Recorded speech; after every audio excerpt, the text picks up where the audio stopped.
Hello, welcome to this third video of Generative AI Leaders Certification Exam.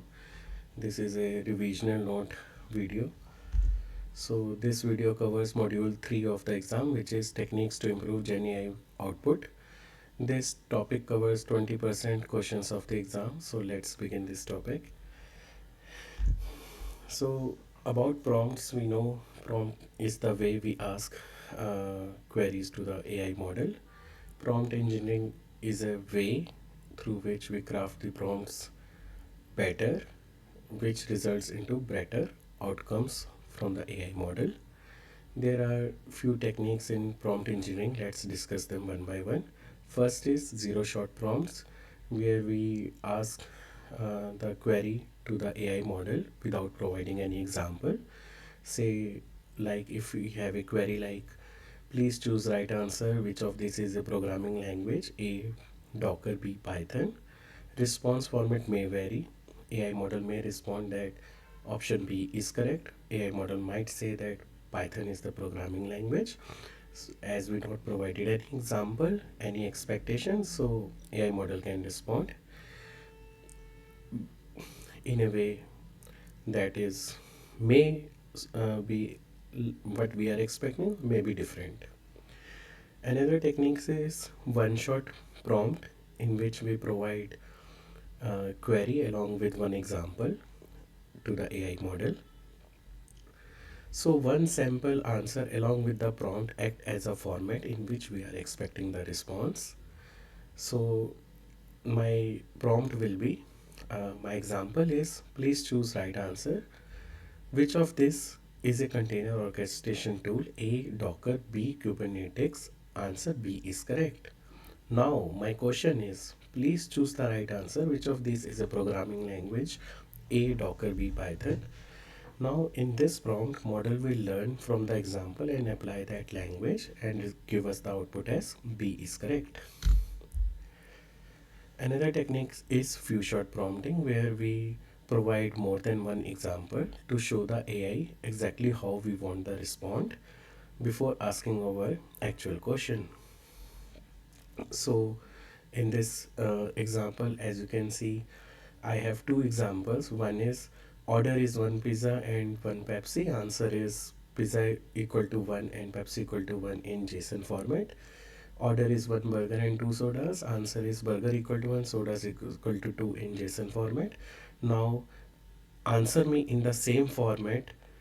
If my order is one fries, one burger, what is the output? So in this prompt, AI will learn from these examples, understand the structure in which AI wants to reply, and give us the answer as fries equal to 1, burger is equal to 1 in JSON format. Next technique is role prompting. Here we tell the model that act as this persona or this role, so that model will set the tone and style of that role before replying to the user query. So here role prompting helps tailor the tone, format, language to match our needs. Say we can give the prompt as an experienced customer service agent, help us give a reply to a frustrated customer. So here AI will act as an experienced service agent and then draft you the reply. Next technique is prompt chaining. In prompt chaining, we split the complex task into multiple smaller prompts, and the output of one prompt becomes the input of the next prompt. Say for example, I give a prompt that plan 3 days trip to Paris. This is a okay prompt, but not the good one, because here I may get what I am expecting, I may not get what I am expecting. So a good prompt can be splitting this complex task into smaller tasks. Like first I will ask the AI model that list me top attraction in Paris. It will give me the list. Then I will tell him to group them into 3 days itinerary trip. Then it will group them. Then I will tell AI model that add restaurant recommendation near each step. So this way I'm using the output of one prompt, which is becoming the input to the next prompt, and this is prompt chaining that I am doing to get my desired outcome from the AI model. Next technique is reusing prompts. Here we design the prompts in a template or parameterized format so that they can be applied repeatedly to similar tasks by changing only a few inputs. Prompt will be reused. So example of this is like in this template where I say write Python code to this task, use these libraries and follow these coding guidelines. Here my template is reused, only task, libraries and coding guidelines are changing.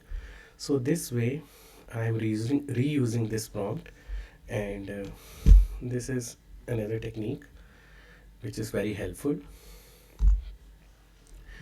Now we discuss this chain of thought prompts which comes under reasoning loop prompt engineering techniques. Here we encourage the model to reason step by step before giving the final answer. This helps the model solve complex problems more accurately by breaking them into logical steps. If you remember when we are in childhood and we solve a maths problem or a physics problem, teacher is never happy knowing the exact value that we are deriving. Instead, teacher is happy to know what steps we have taken, how we calculated that what teacher want to see in our answer.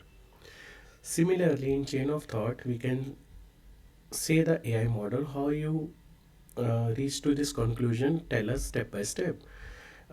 Say for example, if the question is to the AI model is give me 15% of 200, and I ask this that give me reason step by step, then AI model will give me complete calculation step by step before giving me the final answer by doing internal reasoning. Next technique is React prompt, where we say that model will do the reasoning as well as do the action. It is a technique where the model reasons about a problem step by step and then take action based on that reasoning. Say if my prompt in React style is find today's daily's weather and suggest me recommended clothing. React loop here, what happens is first the model think I need current weather data. So it is doing the reasoning. Then it is taking action that calling the external weather API to know the temperature value. Once the model knows that today is 35 degrees Celsius, then again model reasons that it means it is hot, light clothing is suitable. Then after doing all these iteration, it will give the final answer: wear light cotton clothes and stay hydrated. So here model, what it is actually doing, it is reasoning and then calling one external API, gathering information, then again reasoning and then giving you the final answer. So in task where we need external data or external tools to be used, I will, like for search APIs or databases, I will use React prompts. Whereas for tasks where focus is on internal reasoning only, I will use chain of thought prompting.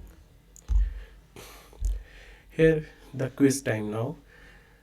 If the scenario is that a chatbot needs to handle complaints politely and provide refund information, here we are saying the chatbot to like handle complaints politely. We are setting some tone, and for this we use role prompting. So answer is role prompting. Another scenario is you need to search for research papers on a specific scientific topic and provide up to date findings. Here we need to like call the external APIs to for the up to date findings and searching the scientific topic research paper. So here React prompting is best because it interacts with external data. Next question is you are solving a complex equation and want the AI to show every step clearly before the final answer. Here internal reasoning is enough, so answer is chain of thought. Next is you need to find a highly rated Italian restaurant near your current location by browsing external sources. Since external interaction is required, so here it is React prompt. Next is you are generating fresh ideas for a new product launch. So here the model use its own vast amount of data on which it is trained upon. So here only it needs internal reasoning. So here best is chain of thought. Now we discussed prompting techniques. Now next topic is foundational model limitation. There are basically five limitation in AI model. First is data dependency. If data is junk, then output will be junk. If data says that if AI model is trained with earth as flat, then the model will always say that world is flat, not round. So this is data dependency problem or limitation.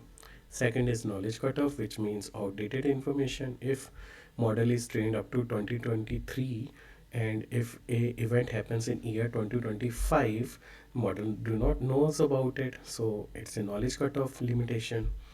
If a model gives you confident lie, if it not gives you real data in response, it gives you some fictional output, that means model is hallucinating. This is hallucination limitation. If the model is biased or unfair, giving you unfair treatment, that means this is biasness or fairness limitation. Say for example, if model is trained with data of year 1980, where only men are considered for higher positions, not women, say for example, then it will give a biased response while shortlisting a candidate for higher positions. It will always choose males. So this is biasness limitation. Edge case limitation is that something that happens rarely or some unusual situations, like for which model is not trained about. uh, Example of it is like a self-driving car failing recognize a person in dinosaur costume, because model is trained about identifying the person male or female, but it is not trained on edge cases like if a male is wearing a dinosaur costume, then also model will identify that. So this is the edge case. So these are a few limitations of AI models, foundational models. Now we know the limitation, and say for this hallucination problem, if we want to improve the accuracy of the AI model, there is a technique which is grounding that is used. Grounding means connecting the AI to trusted data. This will improve trust, reliability, and explainability. Okay, that means uh, apart from AI's its own massive amount of data on which AI is trained upon, model is trained upon, it will also have some extended or extra data which is coming from trusted uh, documents. So the technique here which we use for grounding is RAG, which is retrieval augment generation. Retrieval means read, augmentation means add, generate. So the process is here, first, uh, whenever a prompt comes uh, to the AI model will first search or retrieve meaningful information from trusted knowledge base. Then it will add the retrieved facts to the user prompts. Then it will generate a grounded and accurate response based on the facts. RAG empowers LLM to choose or to access external knowledge in real time. And this is a very important technique, RAG. Now we know about RAG. Now next topic is sampling parameters, like tuning the AI model. So here we can tune it with these few options. First is temperature. As we know, if temperature knob is low, that means token with highest probability will be picked, and output from the AI model will be more accurate, more predictable. If this temperature knob is having high value, that means it will use a token with low probability. That means it will give you a creative response instead of some accurate response. Top K means we if we have say five tokens. Just a second. So in top K, the AI considers only the top K most probable words for its next choice. That means if a query comes to AI model and it chooses that these are the six options that fits best for this query, it will sort these based upon the probabilities. Like if say A is having 60%, B is having 50% probability, C is having 40%, D 30, E 20, F 10%. It will sort them in this probability weightage. Then it will say if top K if K value is 3, it will choose first three options and give you randomly response either as A or B or C for the query that is asked to this AI model. Another parameter is top P. Here AI picks from likely words that add up to a probability limit. That means if my top P is zero point 0.6, which means 60%, and there are three options, A is having probability of 40, B is having probability of 20, and C is having probability of 10, then AI will add A and B, which is equal to 60%, which is equal to zero point 0.6, which is equal to top P. So AI will either give uh, like response with option A as answer or option B as answer, but never consider option C, because if it consider it, then top P becomes zero point 0.7, which is higher than zero point 0.6, which user set in the sampling parameter. So it will always ignore option C here. Apart from that, we have safety settings. In safety settings, we AI model prevent the generation of harmful content, hate speech, harassment, or dangerous activities. How AI model achieve it? It achieve it with system instructions that it has, along with safety filters, and also with developer control that adjusts safety threshold to fit application needs that developer does while developing the AI solution. Now the next topic is gems. Gems are your custom experts. Okay. Gemini provides this. In Gemini, there is option of gems manager where you can use ready to use gems which are already existing in the gems manager option, and even you can create your own custom gem. So when I use gem, when I have some repetitive prompt that I use daily, so instead of asking it as fresh every day to the Gemini, I will use a gem which will have this, which you can say is my custom Gemini, this gem which is having system instructions already written. So I will just use this custom gem to make my daily work more easy and more time saving. So gems are customizable versions of Gemini that act as specialized AI experts for your specific task. A fleet of dedicated assistant, each fine-tuned with specific knowledge. Because I have specific instructions for each gem in my gems manager. So they will perform that specific task only. So how to create a custom gem? First we need to define the context, give our gem some name and a clear task or mission. Then we configure with system prompts to tell the gem how to behave. Then we add knowledge, attach our own files so the gem answers based on those informations. Then we personalize the tone, instruct the gem to be formal or concise, that we can personalize. So by providing these four steps, we can customize the gems in Gems Manager in Gemini. Now let's discuss about how can we manage a deployed model. We learned about data. If you remember machine life cycle, there is the last stage which is model management or model monitoring. So for this, Google offers a few tools that we will discuss one by one. First is versioning. So model versioning can be managed by using a Vertex AI model registry tool, which keep tracks of all model versions. Then for performance tracking of model, we have model metrics through which we can track the model performance.